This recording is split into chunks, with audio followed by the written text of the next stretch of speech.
Olá, sejam bem-vindos a mais uma aula de elementos de máquinas. Você está no canal de YouTube do curso de Fabricação Mecânica do Instituto Federal de Educação, Ciência e Tecnologia de São Paulo, campus Hortolândia. Eu sou o professor Augusto e na segunda parte da aula 12 a gente vai falar um pouquinho sobre critérios de dimensionamento de correias. A gente vai focar aqui nas correias em perfil em V, as correias trapezoidais. Na primeira parte dessa aula 12 a gente viu toda a teoria e a conceituação do que seria a transmissão de potência por correias. A gente viu que muitas vezes era uma transmissão baseada no atrito entre um elemento flexível fabricado em borracha, que são as correias, e rodas conectadas ao eixo, que são chamadas de polias, que tem um perfil, uma seção transversal correspondente ao perfil das correias que estão sendo utilizadas. A gente viu na aula passada que um dos perfis mais importantes e de maior relevância industrial são as correias com perfil em V, ou perfil trapezoidal. Existia uma diferença conceitual leve entre essas duas, eu estou chamando as duas de correia em V. Tá? Então, nessa aula de hoje, tendo os conhecimentos que a gente explorou na aula passada, a gente vai agora ver como é que a gente utiliza aqueles conhecimentos e dados tabelados de fabricantes e de pesquisadores para a gente realizar a seleção de correias em V. Esse tipo de dimensionamento lembra um pouquinho o dimensionamento que a gente utilizou quando a gente falou sobre seleção de rolamentos, por exemplo. A gente tinha uma série de dados tabelados e a gente achava dentro de dados tabelados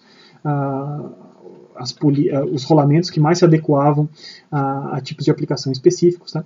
E aqui não vai ser diferente, a gente vai ter que calcular algumas coisas, alguns parâmetros, e esses parâmetros vão nos indicar seleções de diferentes tamanhos padrão e parâmetros padrão que vão nos levar a uma seleção de polias e correias padronizadas.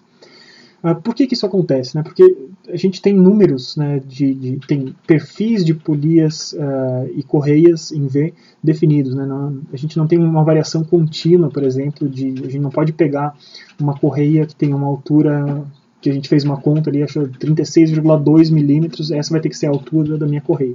Não necessariamente eu vou achar uma correia desse tamanho, porque elas têm tamanhos padronizados, elas têm séries padronizadas, tamanhos padronizados, comprimentos padronizados. Então o que a gente vai ter que fazer? A gente vai ter que fazer contas que nos levem a parâmetros que nos ajudem a achar qual que é desses tamanhos padronizados, qual dos perfis padronizados, tamanhos padronizados e tal, que estão mais correspondentes a cada um dos nossos problemas. Tá? Então acho que a gente fazendo aqui vai ficar mais claro o tipo de procedimento que a gente vai adotar. Tá? Então, vamos lá. Então, a primeira coisa que eu quero mostrar para vocês são os tipos de perfil de correias em V que a gente tem. A gente tem algumas séries diferentes. Tá? Os perfis clássicos, os perfis padrão que a gente tinha mostrado anteriormente, eram perfis que tinham maior largura, a gente viu isso na aula passada, eles tinham maior largura com relação à altura. E além deles, a gente tinha perfis estreitos, os narrow profiles aqui. Então a gente vê que existe uma relação entre os perfis clássicos e os perfis estreitos. A gente vê, por exemplo, que o perfil estreito 3V vai ter um tamanho correspondente, ou vai estar entre os tamanhos dos perfis A e B. O perfil 5V vai estar entre os perfis B e C, e o perfil 8V entre os perfis C e D, por exemplo, clássicos. Tá? Então, fazendo essa comparação aqui, basicamente o que a gente tem é isso ali. Tá? Então, os perfis, a comparação entre os perfis estreitos, que estão em preto aqui, com tamanhos padronizados do A. Tá? Ali do A, B, C, D, E, que são os perfis clássicos. Tá? Além disso, além dessa classificação em A, B, C, D, E e depois 3V, 5V e 8V, que seriam os perfis padrão e os perfis estreitos, a gente também tem outras normas diferentes, cada país vai ter a sua norma, e a gente tem uma norma meio internacional, correias métricas, tá? Então, vocês percebem aqui que tanto na correia clássica quanto na estreita a gente tem todas as medidas dadas em polegadas, tá?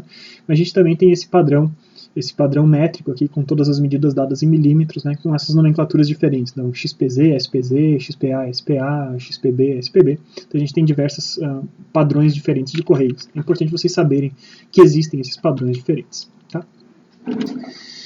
Então, para cada um desses tipos de padrão, existem tamanhos recomendados de polia. Então, vocês viram que as correias A eram menores do que as correias B, que eram menores que as correias C, e assim por diante, assim como as 3V eram menores do que as correias 5V e assim por diante. Tá? Então, quanto menores forem as correias, maior é a capacidade que ela tem de abraçar polias de menor diâmetro.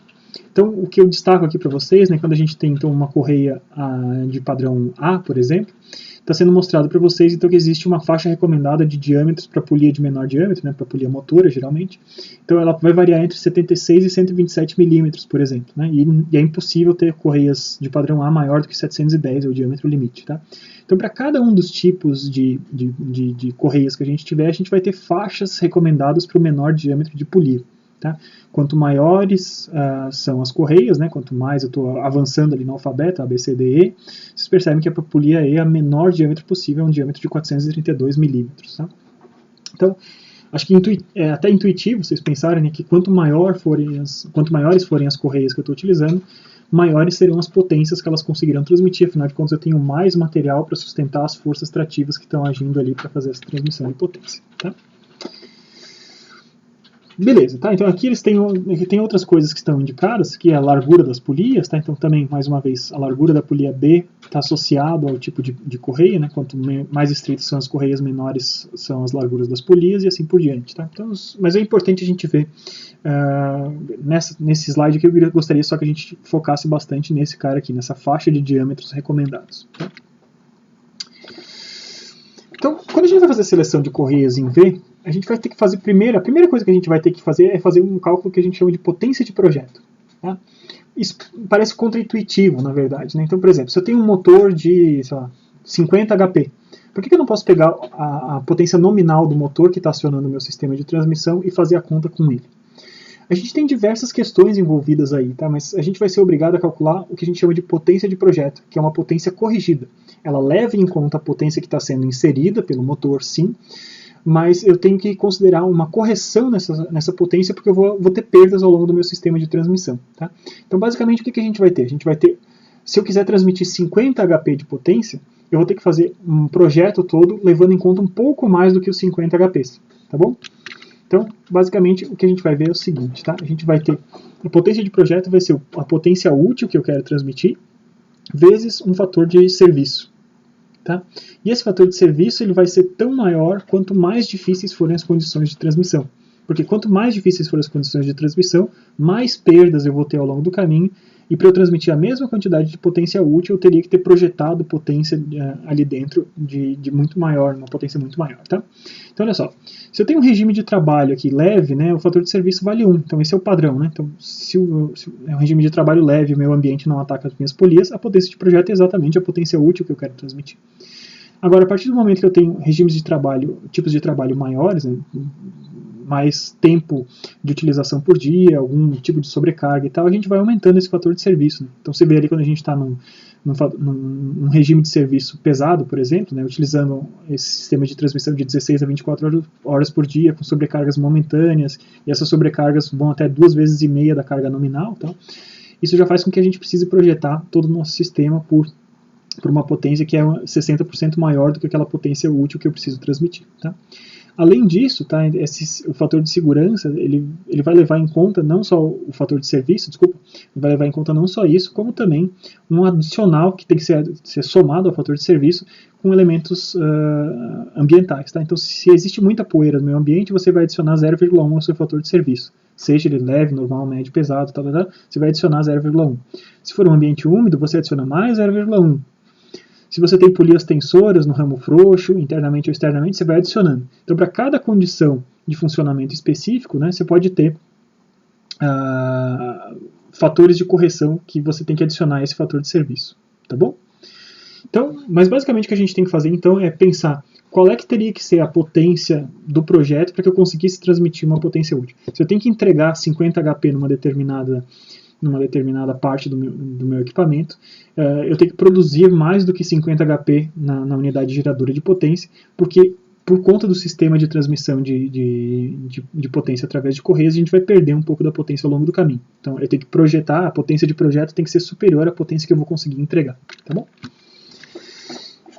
Então esse é o primeiro fator que a gente achou. Então o que a gente fez até agora? A gente achou qual que é a potência de projeto. Com a potência de projeto e a rotação que a gente vai estar trabalhando, a gente vai ter gráficos como esse. E nos gráficos vai ter bem indicado, né, dependendo da série de polias e correias que você está selecionando, tá, qual é o tipo de correia ou polia que está sendo indicado para aquele serviço. Então, basicamente, o que a gente vai pegar? A gente vai achar qual que é o HP, qual que é a potência de serviço que você achou vai estar no eixo X, você vai cruzar isso com a rotação que você está trabalhando no eixo motor. No cruzamento desses caras, né, você vai achar um ponto naquele gráfico, né, então, determinado, por exemplo, fiz as minhas contas, eu tinha 100 HP de potência de projeto que estava trabalhando a 1000 RPM. Então eu peguei os 100 HP, subi aqui, na hora que eu cruzei com a linha dos 1000 RPMs, eu caí aqui dentro da faixa da polia de 5V, por exemplo. Tá? Então isso aqui para polias estreitas, né? E a gente tem gráficos também para polias clássicas da mesma forma. Tá? Então imagine ali a mesma condição, né? Potência de projeto de 100 HP cruzando com os 1000 RPM. Então eu estou aqui e para uma polia então, de perfil clássico a gente vai cair na faixa D.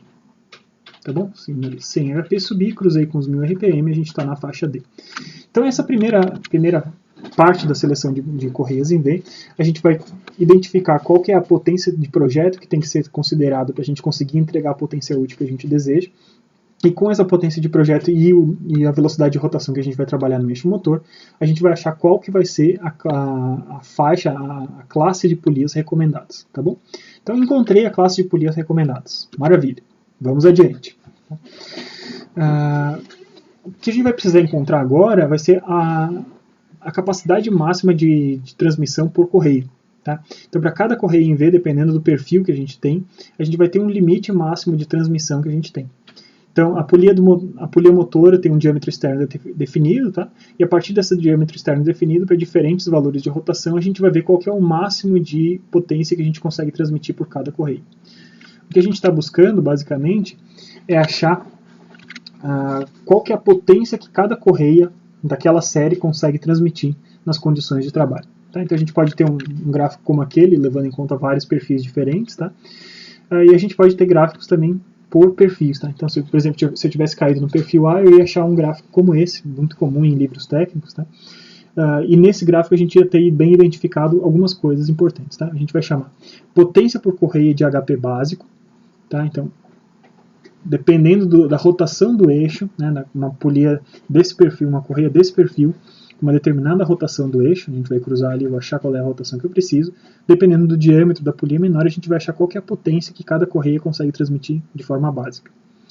Além disso, dependendo da relação de transmissão que a gente tem, então lembre-se que a relação de transmissão que é a relação entre os diâmetros da polia menor e da polia maior, tá? Então, dependendo da relação de transmissão que a gente tem, a gente vai poder adicionar um pouquinho de HP, um pouquinho de potência que eu consigo transmitir, que é esse HP adicional, que é a segunda parte dessa tabela. Então, para a mesma linha da tabela, na mesma rotação, a gente vai procurar, para a relação de transmissão que a gente tiver, o quanto que eu posso adicionar de potência para cada correio. Tá? Esses dois caras vão ser o HP básico e o HP adicional. Perceba que eu vou somar esses dois, mas ainda assim eu vou ter um fator de correção. E esse fator de correção está associado a uma correção que está a ver com o comprimento das polias. Tá bom? Das correias, desculpa. Tá? Então, dependendo do comprimento da correia que você tiver, você vai ter um fator de correção aí. Então, você vai ver designação do tamanho aqui, tá? Então, designação do tamanho, você vai ter correia A26, A31, B50, blá, blá, blá. Então, todos esses caras vão ser o tipo da polia e da correia, né? E a designação de tamanho da correia. A partir desse parzinho desses dois caras, a gente vai achar quanto é que é o fator de correção para comprimento, tá? Então, a gente vai achar ali qual que é o fator de correção que a gente vai empregar nesse cara aqui, tá bom? Então, fazendo o produto desses dois caras, né, da potência tabelada, da potência básica mais adicional, vezes o fator de comprimento, a gente vai achar quanto que cada correia desse tipo consegue transmitir de potência. Então, o que a gente já fez? A gente achou qual é a potência de projeto e já achou quanto é que cada correia consegue transmitir. Né? Com a potência de projeto, a gente achou qual era o perfil adequado e dentro daquele perfil a gente achou quanto que cada correia vai conseguir transmitir. Então, naturalmente, o que eu preciso saber agora é o quê? É associar o quanto de correias eu preciso para realizar aquela transmissão. Tá? Então, o que eu estou fazendo agora, eu estou achando o número de correias. E o número de correias, ele vai ter, naturalmente, a gente tenderia a fazer o quê? Pegar a potência de projeto e dividir pela potência que eu consigo transmitir por cada correia. Mais uma vez, eu vou ter um fator de correção, tá? E esse fator de correção está associado ao ângulo de abraçamento. Tem a ver com o arco de contato, né, o CA ali. Isso tem tudo a ver com o ângulo de abraçamento, como a gente tinha visto. Tá? Então a gente vai ter o diâmetro da polia maior, Dzão aqui, diâmetro da polia menor, Dzinho, dividido pela distância entre os centros desse cara. A gente viu, né, que a distância entre centros vai influenciar fortemente sobre o ângulo de abraçamento, e disso dependendo também dos diâmetros, né? Então a gente vai ter diâmetro da polia menor, diâmetro da polia maior, vai botar tudo isso junto com a distância entre centros nessa forma. A gente vai achar esse parâmetro aqui, que é a diferença entre os diâmetros dividido pelo centro. Isso vai nos dar um certo valor de ângulo de contato, e a partir desse ângulo de contato a gente vai escolher qual que é esse fator de correção. Se a gente tiver correias V, por exemplo, né, perfil V nas duas polias, por exemplo. Tá? Então, com isso, a gente vai conseguir corrigir essa potência que cada correia consegue transmitir e pegar a potência de projeto que eu calculei lá no começo e dividir pela potência que cada correia transmite. Então, a gente vai chegar no número de correias necessário para realizar a transmissão. Então, muitas vezes, como a gente vai falar para vocês, a gente vai fazer essa conta e esse número não vai dar um número inteiro. Então, fiz a minha conta e deu 6,3. O que eu faço? Posso pegar 6 correias? Não. Se eu pegar 6 correias, eu vou ter uma parte da minha transmissão que não vai ter sido feita da maneira mais eficiente. Então sempre a gente vai arredondar para o número inteiro imediatamente superior ao valor que a gente achar. 6,3, então eu vou usar 7 correias. Tá? É o primeiro número inteiro depois daquele número que a gente achou. Esse é o número de correias necessário para a gente realizar essa transmissão. Como é que eu uso essas 7 correias? Lembra que a gente tinha visto lá na aula passada que a gente tinha polias com alojamentos para várias correias diferentes? Então basicamente eu pegaria então, uma polia que pudesse alojar 7 correias em V e faria essa transmissão entre os dois eixos com 7 correias usadas lado a lado, né, paralelamente. Tá? Então já achei agora o número de correias que a gente precisa utilizar. Agora eu preciso calcular o quê? Eu preciso saber qual que é o comprimento da correia. Então a gente tem, para aquelas séries de correia, a gente tem o tamanho, o perfil B da correia, por exemplo.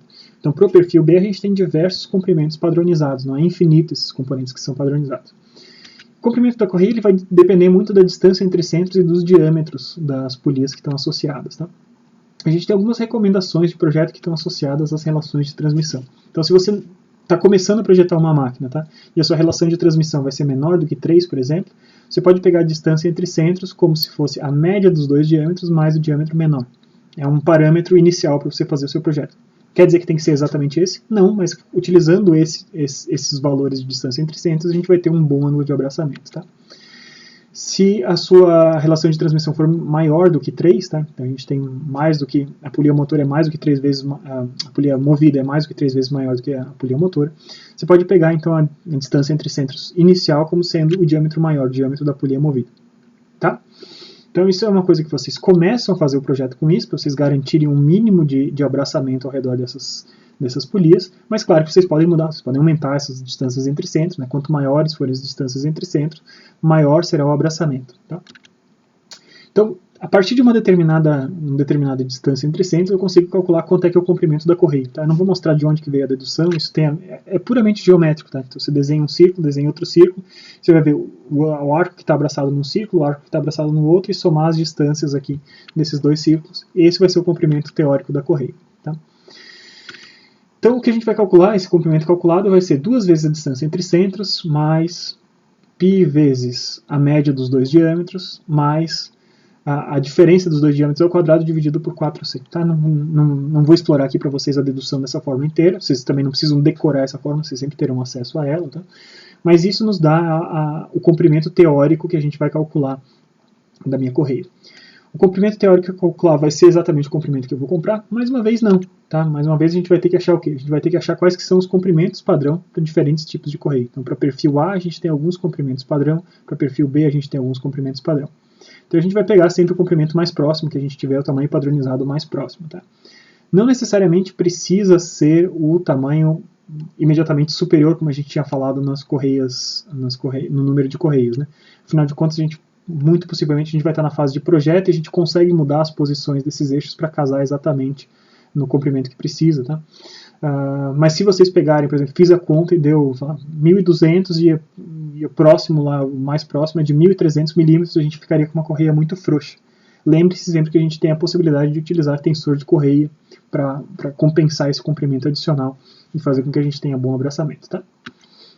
Então agora a gente vai resolver um problema, tá? Um exemplo, como é que a gente vai fazer essa seleção completa a partir de um caso concreto. Tá? Então eu estou pedindo para vocês que selecionem qual que é a correia em V adequada para realizar a transmissão de potência de um motor que tenha 8 HP, tá? Eu botei aqui 10 HP, mas são 8 HP, desculpa, a 1750 RPM, tá bom? Então eu tenho um motorzinho 8 HP, está conectado nessa roda de diâmetro menor, ele está transmitindo através de correias para essa roda de diâmetro maior de 250 milímetros. A gente vai considerar um regime de trabalho pesado, tá bom? Naquelas tabelas lá de fator de serviço, a gente vai ver um regime de trabalho pesado, muita sobrecarga, utilização bastante constante. A gente vai considerar que esse motor trabalha em ambiente com bastante poeira, tá? Ele vai ter um fator adicional. E as medidas geométricas que já são dadas são essas, né? O diâmetro menor de 152 e o diâmetro maior de 250. E a distância entre centros já está dada também, a gente não vai precisar calcular, está dada como 400 milímetros. Tá? Então vamos ver como é que eu vou resolver esse problema. Então a primeira coisa que a gente tem que fazer, como eu tinha falado para vocês, é determinar qual que é a potência de projeto. Se eu preciso transmitir os 8 HPs, né, lembrando que estava errado ali no enunciado, tá, são 8 HPs. Se eu preciso transmitir 8 HPs ali para uma roda movida, por exemplo, quanto que tem que ser a minha potência de projeto? Eu tenho que projetar o meu sistema de transmissão para quantos HP? Tá? Então a minha potência de projeto vai ser o quê? Vai ser a potência útil vezes o fator de serviço. E esse fator de serviço, a gente falou que vai ser um regime de utilização pesado, se vocês forem na tabela vocês acharão 1,6, corrigido ainda por ambiente poeirente, então eu estou adicionando mais 0,1. Então eu vou ter 8 vezes 1,7. Ao fazer essa conta, vocês vão chegar à conclusão que a minha potência de projeto é de 13,6 HP. Para eu conseguir entregar 8 HP na roda movida, eu tenho que projetar o meu sistema inteiro, o meu sistema de transmissão, por 13 HP. Tá? Então, com esses 13 HP e os 1750 RPM que eu tenho, eu vou achar no meu gráfico. Tá? Então vamos utilizar correntes padrão, tá? Não vou utilizar as correntes estreitas, estou utilizando correias padrão. Desculpa, às vezes eu falo correntes porque eu já estou pensando na próxima aula, tá? Vou utilizar correias padrão, perfis de correia padrão. Então observe que esse gráfico ele tem uma escala logarítmica, né? Então observe aqui, a distância entre o 1 e o 2 é muito maior do que a distância entre o 2 e o 3, que é maior que a distância entre o 3 e o 4 e assim por diante, tá? Então a gente está ali com 13,6, a gente estaria quase ali na metade do caminho, entre 10 e 20, mas a gente está um pouquinho, né, por conta da escala logarítmica, a gente vai estar um pouquinho ali além dessa metade, né, um pouquinho além da metade. Então, 13,6 ia estar mais ou menos por aqui, tá, uns 14 ia estar por aqui. A gente pega e traça uma reta para cima, né, e nessa reta para cima eu vou levar essa reta para cima até que ela se cruze com a rotação de 1750 RPM. Cruzei esses dois pontos, achei, né, eu estou vivendo nesse pontinho verde, e esse ponto verde aqui está muito claramente dentro da faixa das correias B. Tá bom? Então, essa primeira parte do meu dimensionamento me ajudou a descobrir que eu preciso correias de perfil B. Então, com as correias de perfil B, agora a gente vai achar qual que é a potência por correia que cada correia desse perfil consegue transmitir. Tá? Então a gente vai lá e vai achar um gráfico como esse, né? uma tabela como essa. Então, para o perfil B, está aqui em cima, né, o perfil B, marcado. Então, para o perfil B, dependendo da rotação que a gente está trabalhando, a gente vai procurar quanto é que vale a potência por correia que a gente está empregando aqui, tá? Então, a gente tem vários valores diferentes aqui de rotações, tá? Eu vou trabalhar com o valor mais próximo, que eu achei que foi o valor de 2000 RPM aqui, tá? Então, era 1750, sim, tá? Eu deveria ter trabalhado até com outro valor. Digamos que fossem 2000 RPM. Vamos voltar aqui. Eu acho que eu anotei uma coisa errada aqui no meu problema, tá? Observe que se eu tivesse em 2000 RPM, tá, eu também estaria na faixa B. Acho que eu tinha resolvido esse problema levando em consideração 1750 RPM, lá pelas tantas eu pensei que no 2000 também teria dado certo. Tá? Então, por isso, a partir daqui eu vou utilizar os 2000 RPM. Peço desculpas, tá? O enunciado então deveria constar 8 HP e 2000 RPM. Segue sendo na faixa B, não tem problema nenhum aqui, mas só para vocês entenderem de onde que eu achei, tá? Os valores. Então vamos lá, perfil B, levando em consideração 2000 RPM. Então eu estou aqui com a minha tabela de perfil B, e a gente vai achar então qual que é a linha dos 2000 RPM. Achei a linha dos 2000 RPM ali, tá bom? A linha de 2000 RPM eu vou ter que cruzar então com o diâmetro da polia menor.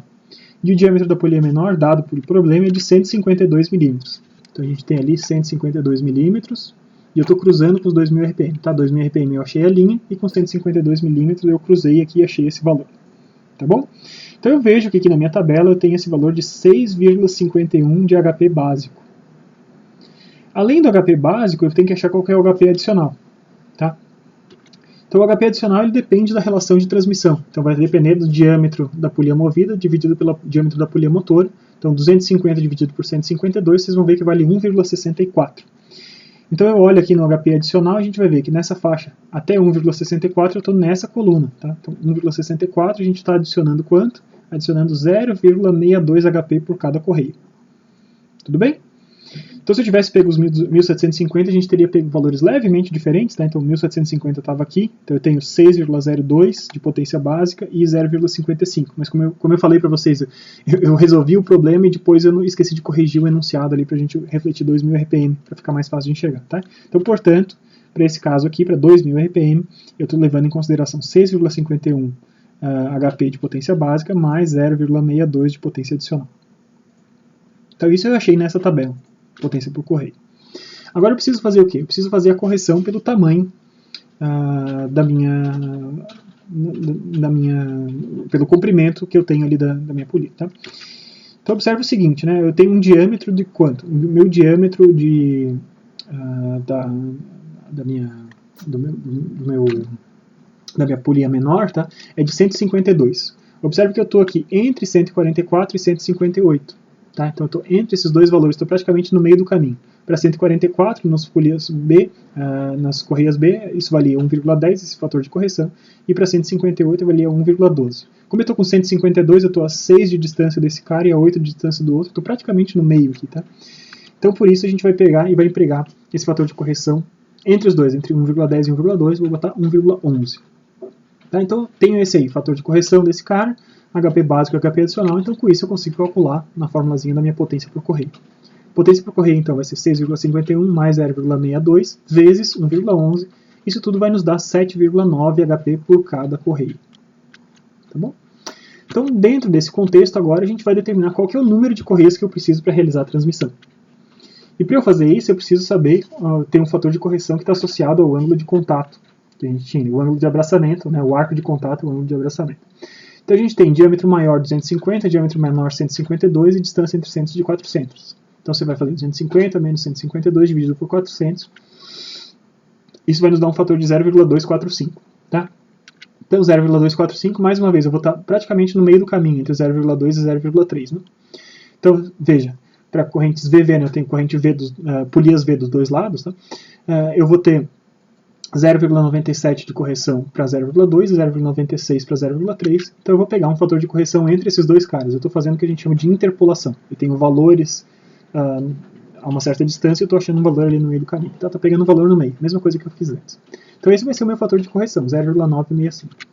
E com isso, então agora eu consigo utilizar minha forma de número de correntes, de correias, desculpa, que eu posso utilizar. Então eu vou pegar aquela potência de projeto que eu defini antes, que era a potência nominal que eu queria transmitir, vezes o fator de serviço corrigido, e vou dividir pela potência que cada correia consegue transmitir corrigido pelo fator do ângulo de contato. Ao fazer essa conta, a gente vai chegar a um valor de 1,81. A gente tinha 13,8 aqui embaixo dá 7,9 vezes 0,96. A gente vai chegar então no valor de 1,81 correias que eu preciso para realizar essa transmissão. Ora, 1,81 correias não existe, né? Então eu vou pegar o primeiro número inteiro maior, como eu já tinha falado. Então, vou utilizar duas correias para realizar essa transmissão. Então vai ter a cara daquele primeiro sisteminha que eu mostrei lá nas primeiras imagens de correio em V, que é como uma polia múltipla, né, que recebe duas correias para realizar a transmissão entre motor e a roda movida. Tá? Finalmente, para a gente concluir o nosso dimensionamento, a nossa seleção das correias, né, eu vou determinar qual que é o comprimento da correia que eu tenho que pegar. E isso depende simplesmente das grandezas geométricas que eu já tenho, que é a distância entre centros, diâmetro maior e diâmetro menor. Tá? Então, substituindo, no lugar do C a gente põe 400, no lugar do Bzão a gente põe 250, no lugar do Bzinho a gente põe 152. Substituindo tudo isso e fazendo a conta de maneira adequada, vocês vão chegar à conclusão que o comprimento teórico calculado da correia é de 1.437 milímetros. Não terei correias padronizadas exatamente desse tamanho, né? Eu vou ter que achar na minha tabela de comprimentos padrão onde que isso está se encaixando. Tá? Então você vai ali no perfil B e você vai achar qual que é o valor mais próximo desse camarada ali de 1437, tá? E vocês vão achar que a gente tem uma correia com 1440 milímetros de comprimento, tá? Aqui, 1440, essa é a coluna medida em milímetros. Qual correia que tem esse tamanho? É a correia B55, tá bom? B55 vai ser a correia que vai ter esse comprimento. Então a gente fez todos esses cálculos, tudo para descobrir que a gente vai ter que comprar para realizar a transmissão que a gente gostaria de fazer, de 8 HP, trabalhando a 2000 RPM, né? Peço desculpas ali pelo enunciado original, tá? Então, vou transmitir 8 HP a 2000 RPMs, eu preciso realizar isso através, entre uma roda de 152 e outra roda de 250 mm, eu vou precisar utilizar uma correia B55, tá? Então Então esse vai ser o procedimento de seleção de correias em V que vocês vão ter. Vocês viram que a gente precisa o quê? A partir dos dados que a gente recebeu do problema, a gente vai achar pontos e parâmetros em tabelas e gráficos. E esses pontos e parâmetros em tabelas e gráficos vão nos levando adiante, fazendo com que a gente chegue num tipo bem específico de correio. Se você vai numa loja, você vai comprar exatamente a correia B55 para realizar duas correias B55 para realizar aquela transmissão que você estava querendo transmitir, que você estava querendo fazer, dado no enunciado do problema. Tá? Existem tabelas diferentes para outros perfis de correia, mas geralmente a seleção de correia vai seguir mais ou menos esse caminho que eu mostrei para vocês. Então, espero que vocês tenham gostado da aula de hoje. Né? Isso foi uma pincelada sobre como são realizados os processos de seleção de correias, né? Como é que é o dimensionamento, entre aspas, da correia ideal para a gente realizar um determinado serviço de transmissão. Se vocês ficaram com algum tipo de dúvida sobre o procedimento, né, deixem aqui nos comentários do vídeo. Mais uma vez eu peço desculpa ali pela confusãozinha no enunciado, mas acho que ficou bem claro, eu explicando, ficou bem claro o que eu queria ter resolvido, né, transmissão de 8 HP a 2000 RPM, tá? Então, se vocês ficaram com algum tipo de dúvida, podem deixar aqui nos comentários que eu respondo. Ou se vocês estão fazendo curso no Moodle, né, utilizem o fórum de dúvidas de vocês para deixar suas perguntas por lá. Muito em breve, então, a gente volta para falar sobre mais um tipo de elemento de transmissão rotativa, que são as correntes. Né? Às vezes escapou aqui, eu estava tentando falar só de correias e de vez em quando eu falava correntes, tá? Mas a gente vai falar então sobre esse outro tipo de transmissão que tem suas vantagens e desvantagens também, assim como qualquer outro tipo, que são as correntes. Todo mundo que já andou de bicicleta sabe muito bem como é que funciona aí o sistema de transmissão por correntes. A gente vai ver agora tecnicamente quais são os parâmetros, os tipos de correntes que existem, quais são os parâmetros que a gente tem que considerar para realizar a seleção e dimensionamento adequado de transmissão por correntes. Tá? Então espero que vocês tenham gostado da aula, gente. Muito obrigado pela atenção e muito em breve a gente volta com mais do nosso curso de elementos de máquinas. Muito obrigado, gente. Falou!